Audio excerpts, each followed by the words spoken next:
Hey there, welcome back to Season 1, Episode 11 of Fascinating Founders. I'm your host, Nicole Holland, and I'm thrilled to be your guide as we dive in and uncover the stories that came before the success of some of the world's most fascinating founders. Hailing from a multitude of industries and socioeconomic starts, you are going to learn what's made these fascinating men and women realize their dreams, from an inspired idea to millions in revenue, disrupting, innovating, and impacting humanity for the better. You never know what's going to come up in our casual conversations, so get your notebooks ready, cozy up with a great cup of joe, and join us as I dive in to learn how these inspiring individuals have figured out how to thrive in a time where most people give up on their dreams. My guest today is Maureen Anders, along with her friend Adria Ruff. They are the designers behind the 2010 design company Anders Ruff, a popular graphic design, DIY blog, and online shop for party printables. Their popular DIY blog column, the Ruff Draft, was a source of unique DIY and inspiration to followers around the world. With the success of the blog, the duo took a leap of faith and came out from behind the screen to expand to their first brick-and-mortar DIY workshop. AR Workshop opened in June of 2016 as an inspiring and charming DIY boutique workshop that offers hands-on classes and beautiful retail items. Their DIY-loving audience quickly embraced the AR Workshop concept and begged for ARW to come to their towns. With scale in mind, the company offered franchises, and in 3 years later, AR Workshop expanded to more than 140 franchise locations in 31 states across the country. Maureen, welcome to the show. Let's kick things off by giving our listeners a quick overview of what you and your company do and the market that you serve. Perfect. Thanks for having me. I'm Maureen Anders, co-founder, CEO of AR Workshop. And AR Workshop is a boutique DIY studio that offers hands-on classes where women, men, kids of all ages can come and learn to make home decor accessories from raw materials. Very cool. And so who typically comes in and makes, like basically the whole family can, but Right. why is somebody drawn into an AR workshop? And where are they? Yeah, great question. So we have 150 locations around the US, and our target audience is definitely geared towards women, although men really do like it when they come because they get to use power tools, they get to use all sorts of fun hardware and make something from scratch with their wives or with their teams and really just feel empowered. But really, it's really 99% women, let's be real. It's like walking into Pinterest and you can create whatever beautiful image you want. Absolutely. I think the thing that I love about it is that people come in with no expectations. They leave feeling so empowered. So you don't have to be crafty. You can be non-artistic at all. We use all stencil-based projects, and you can find something on Pinterest and make it even better than that. That is awesome. No Pinterest fails at all. No Pinterest fails. Yeah. That's awesome. It sounds to me a little bit like a paint night. Like I went to a paint night once. I had no idea what it was going to be. And historically, I've always been crafty and I've always been artistic and I love colors and I love doing things with my hands.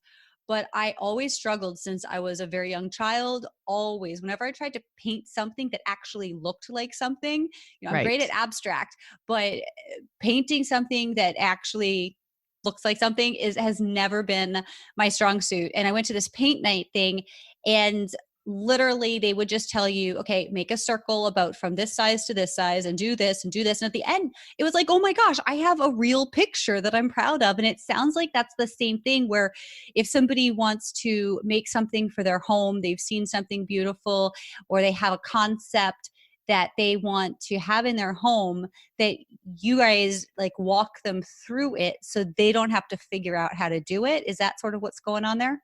Absolutely. So when you walk into AR Workshop, you will find piles of raw wood, tools, paintbrushes, stencils, and you do not have to hand paint anything. So you pick your design on our website when you register. You can make something completely different from your friends, unlike the paint night. So if you don't want to paint a pineapple, you don't have to. It's personalized. So we do all the graphic design for you. We custom cut a stencil for you, and these are for our wood-based projects. And you go step by step with an assistant at each table. So you really get a one-on-one experience. and you leave so proud, and it's like being a kindergartner again. You are proud to hang it in your home, and it's something that's classic and timeless. Okay, so this is amazing. And we're recording this interview right now at the end of 2019. You just started this in 2016 with your partner, and you already have 150 locations. Correct. Can we back it up to, because I know everybody is wondering, like I am, holy cannoli. So can we back that up to the concept? When did you figure out, hey, this is something I want to bring to life? Yeah, so there's a backstory. So in 2010, Adria Ruff and myself, Maureen Anders, we met at a preschool open house. We both became fast friends, and 2 weeks later decided, with our love of art and design, let's start an Etsy shop together without any kind of idea where it would go. Well, very quickly it took off, and what we were selling at that point were DIY, but it was more for parties. So we always had this love of DIY together. We would teach moms how to create these amazing theme parties. They loved it. We built an audience. We got to work with super cool companies. Fast forward 6 years, and our blog had taken off. We kind of checked all the boxes, and we were ready for the next thing. And what we found was that on our blog, everybody loved the DIY section. They loved seeing how to make these projects, and it really was more the home decor that was taking off. So our audience and all of our girlfriends were like, you guys have got to open a place. So we thought, let's just try it. And sure enough, right away, we started getting franchise inquiries. Our first franchisee was actually my best friend, my roommate from college up in Michigan. And I think because we had those 6 years to build a following, we had an immediate attention and audience that could really relate to it. And they all wanted to bring it to their hometown. So that's kind of how it organically took off. Yeah. Wow. And during that time, as you were going from this blog and this Etsy shop to a brick and mortar and then franchise, were there any notable challenges along the way where you were like, whoa, wish we would have been prepared for that? Yes, absolutely. So when we first started, we actually started by licensing, because I am I like to make quick decisions and move fast. I don't overthink things oftentimes. And so when we started getting inquiries, I thought, I need to seize this moment. It's the right place, the right time. We've got to be able to do this. It can't be that hard. And so we put together a licensing agreement with an attorney. We licensed about 20 stores, and then quickly after started looking into Virginia and some of these other states where registration is involved with franchising. So quickly learned that you can't really license legally in some of these states, and you have to provide the proper disclosures. So worked with an attorney and kind of converted all those licenses. And that was kind of a painful process, I'm not going to lie. Licensing is very different from franchising. So if I could do it all over again, probably would have started out franchising, but we learned along the way, and it really helped us grow really quickly and get a lot of momentum in the market. I think that's the biggest thing, was just making sure you have a good attorney that knows all the rules, that specializes in exactly what you're doing. Awesome. And you, like you said, you had an audience already. People were asking for this. Once you made the franchise opportunity available to people, how did that go? And how have you grown your franchises so quickly and so widely in this amount of time? So I think what it is it really speaks to people when they attend the classes, and they naturally want to share the pictures on Facebook, on Instagram. And so all their friends see it. And with social media, you can reach people everywhere. So naturally, people would see their friends' posts, and they may be in a completely different side of the country. And all of a sudden, they see we have multiple locations. And so naturally, people just decide, let me inquire and open my own business.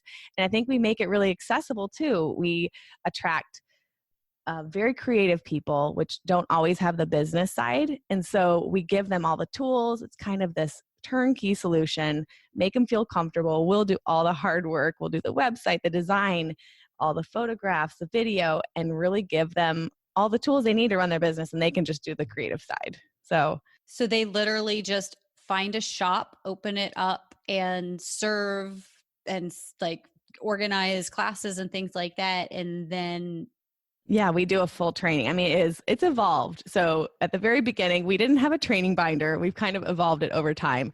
And actually, one of our first franchise owners is now our VP of franchise development. So she has the experience of actually running a shop, and now she can go tell people about the opportunity. And I love how it just empowers people, mostly women, our audience for the classes as well as owning the business. And we have a full training program. We walk them through step by step from day one when they sign all the way through opening and past a year. So we really kind of hold their hand throughout the process. So cool. I am so excited to like go see one of your workshops in person. Yes, On you the have to website's come. gorgeous. And yeah. So when you started your Etsy store and your blog, had you ever been like, had you been thinking, I want to be an entrepreneur, I want to start a business? Or was this something that just really organically happened from just being present with where you were at? Yeah, Nicole, I was basically an entrepreneur straight as soon as I was born. I feel like when I was 4 or 5, I decided that instead of a lemonade stand, I wanted to have a homemade stationery stand. So I would sell stationery on the side of the road, literally. No one would buy it because we lived on a little private cul-de-sac, but my mom and her friends would. And I actually also used to charge my friends to paint their nails. Like we would have these little businesses on the side, and I always just loved the challenge. And for me, it was so much more rewarding as I grew up to find ways. If I could make $100 myself with my own business, that was so much more rewarding than making $500 working for someone else. And so I think I've always loved that challenge, and I probably would be the worst employee ever because I work very well as a leader. I like to kind of dictate what we do, and I move really fast. And some people think that's a little crazy, but it works for me. But my parents both were entrepreneurs too. So I think I kind of grew up with that, and it just innately trickled down to myself. So Awesome. So did you have any other business ventures worth noting? I mean, other than like, nail painting and stuff when you were a child prior to the AR workshops? in college, I would buy clothing at stores, at discount stores like TJ Maxx, and I would sell it on eBay for a higher price. It was fun for me, but no other giant businesses, just the Etsy thing. And I actually had like a freelance art program as well that I started right after I had my son. So about 4 years, I did some freelance artwork and then launched Anders Ruff. Very cool. Where do you see things going? Like what's in your I mean, gosh, only 3 years. That's I insane to know. me. Not even 3 years, probably. I don't know. But Yeah. like, where are you guys headed? Like, do you mind sharing what your goals are with the company? Absolutely. We're getting inquiries around the world. So I feel like we just needed, and actually Canada. So I feel like expanding internationally is definitely on the horizon for us. Where we have the inquiries are just such great areas, all the way down to Atlantis and the Bahamas and Japan and all these exciting places. And so I am very excited to explore that option. Also, we've been working really hard on private label products. So what I love about our boutique workshop is we have a retail section up front. And so we can really sell fun products to our customers that come in because we have them in the workshop. They may want to shop on their way out. We've done a private label with our stain company. So we use all non-toxic stain. So when you're in the workshop, it's a really enjoyable experience. You don't have any headaches or fumes or anything like that. So we sell that. We worked with the manufacturer to do that, as well as our own line of yarn. We partnered with Lion Brand Yarn, which is actually one of the oldest yarn companies in the country. And we have our own line of yarn now sold in our shops. So I could see us expanding our product line as well. That's amazing. So cool. Okay. I feel like this time is like zipping by. I know. It's so fun to We're talk about. almost to the end. Yes.